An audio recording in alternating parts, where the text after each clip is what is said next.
Mga kamukbang, handa na ba ang iyong mga tiyan? Dahil sa video ito ay titikman natin ang masarap na lechon. Nandito tayo ngayon sa harap ng lechonan mismo, kung saan nakalatag na ang napakaraming uling at nakalagay na ang baboy sa ibabaw nito para ikot-ikutin hanggang sa ito'y maluto at maging lechon.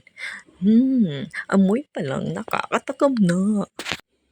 Tikman natin ang kalabasan nito. Halina, samahan niyo ako. Tikman natin kung worth it ba ang hype. Let's go! Nakita mo ito? Naglalaway ka na. Tara, tikman natin. Solid to. Promise. Balat pa lang ulam na.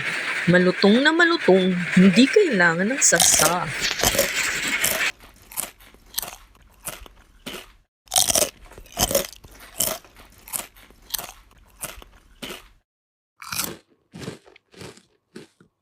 Mapanakit sa diet, pero sulit.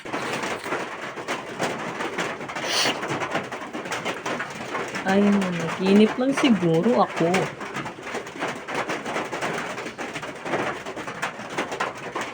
Maraming salamat sa panonood.